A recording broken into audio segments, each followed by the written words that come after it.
ओम शांति। सुनते हैं आज 14 दिसंबर 78 के अव्यक्त बाप दादा के मधुर महावाक्य। आज की अव्यक्त वाणी का टाइटल है विघ्नों से मुक्त होने की सहज युक्ति। आज की मुरली में बाबा ने बाप दादा हर बच्चे की विशेषता के मूल्य को जानते हुए कौन सा रतन समझते हैं, साथ साथ बाबा ने क्लियर किया सहज योगी बच्चे चलते चलते रुक क्यों जाते। बाप दादा ने सेकंड में विघ्न से मुक्त होने की युक्ति क्या बताई है। विघ्न तो आएंगे लेकिन सेकंड में मुक्त हो जाएंगे। लास्ट बाबा ने निश्चय बुद्धि बच्चों की पहली निशानी क्या है, तो सुनते 14 दिसंबर 78 की मुरली विघ्नों से मुक्त होने की सहज युक्ति। सरव के मुक्ति जीवन मुक्ति दाता शिव बाबा अपने सिक्की लद्दे बच्चों प्रति बोले। आज बाप दादा सदा अपने सिक्की लद्दे लाडले बच्चों को स्नेह की नजर से अपने सर्वश्रेष्ठ सिरताज बच्चों को उसी पद्म भाग्यशाली रूप में देखते हुए सदा खुश होते हैं कि कल्प पहले वाले बिछड़े हुए बच्चे कितना श्रेष्ठ पद पाने के योग्य बने हैं। हर बच्चे की योग्यता, हर बच्चे की विशेषता बाप दादा के आगे सदा स्पष्ट है। और अब बड़े ध्यान से सुनना बाबा क्या कह रहे हैं। और बाप दादा हर बच्चे की विशेषता के मूल्य को जानते हुए हर एक को अमोलक रतन समझते हैं। अमोलक रतन हम सब कौन है? अमोलक रतन। सदैव बाप दादा के स्मृति स्वरूप सदा सहयोगी बच्चे हैं। बाप दादा अपने वैरायटी मूल्यवान रत्नों के ही सदा साथ रहते हैं।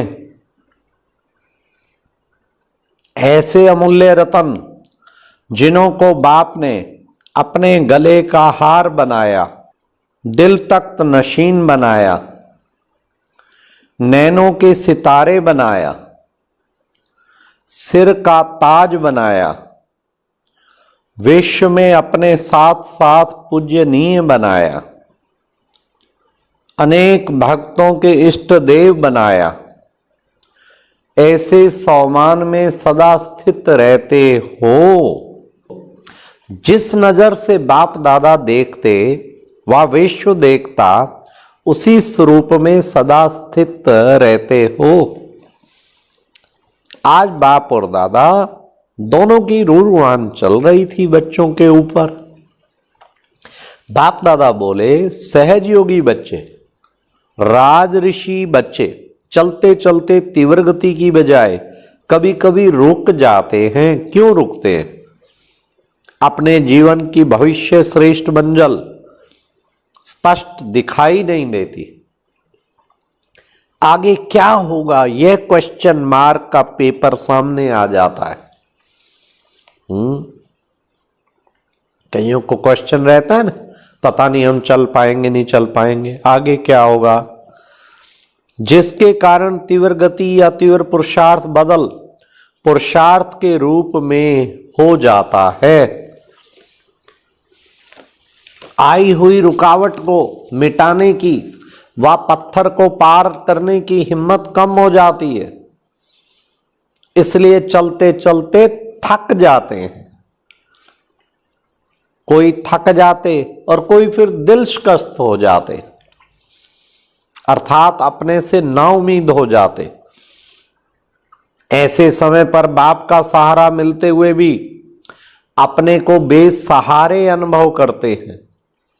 लेकिन बाप दादा, अब सुनिए बड़े ध्यान से सुनना, बाप दादा एक सेकंड का सहज साधन व किसी भी विघ्न से मुक्त होने की युक्ति जो समय प्रति समय सुनाते रहते भूल जाते हैं।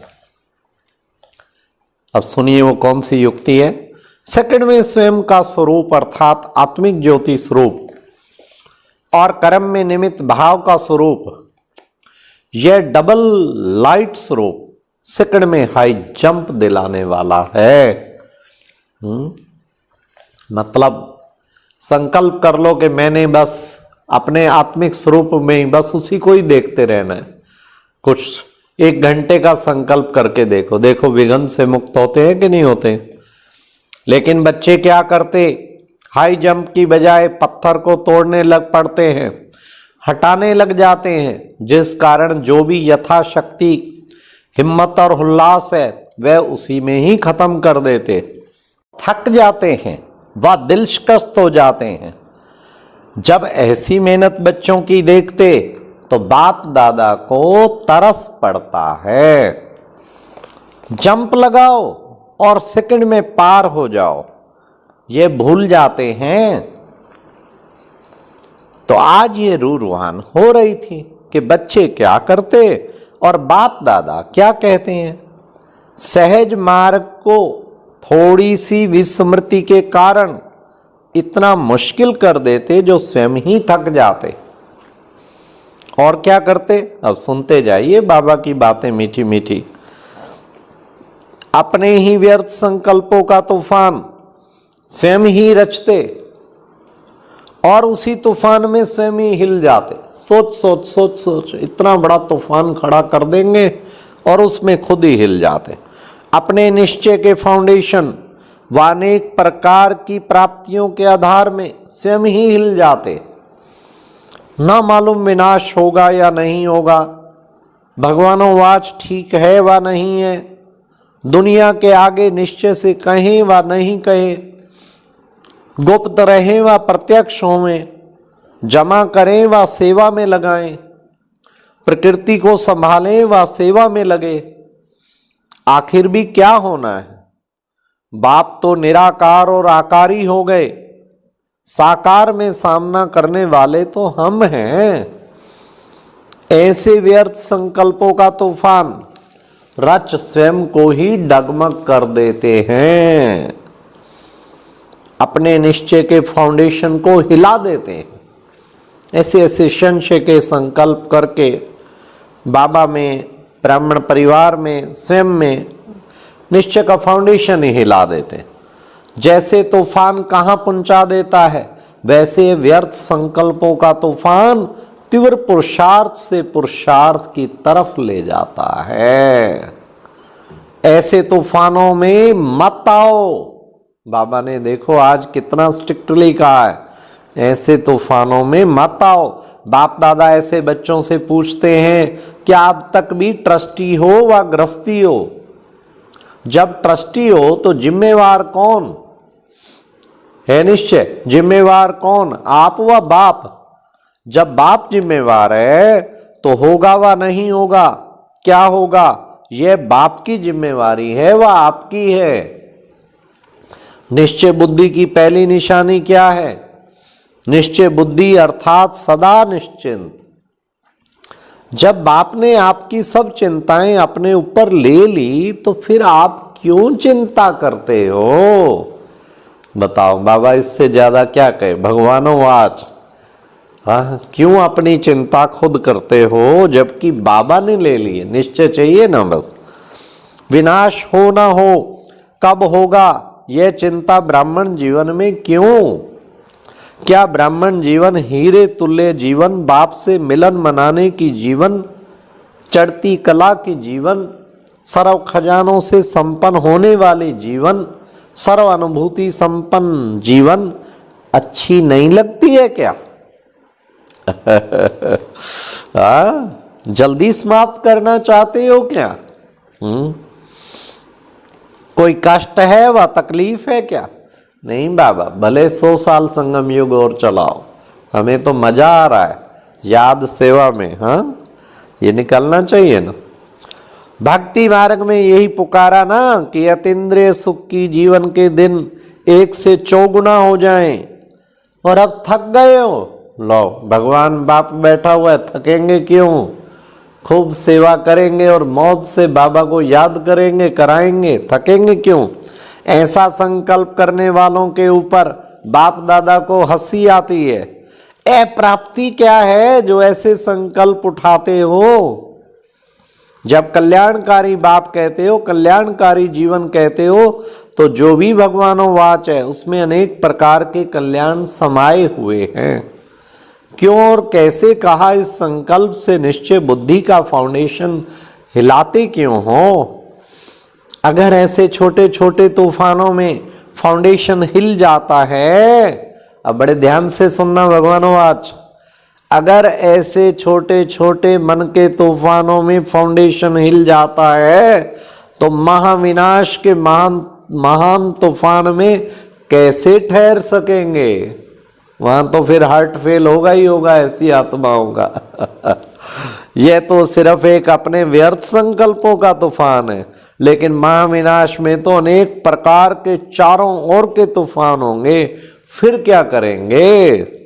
इतनी छोटी सी बात में जिसमें और ही आगे के लिए समय मिला है, साथ मिला है, अनेक प्रकार के खजाने मिल रहे हैं, प्राप्ति होते हुए समाप्ति की उत्कंठा क्यों करते हो?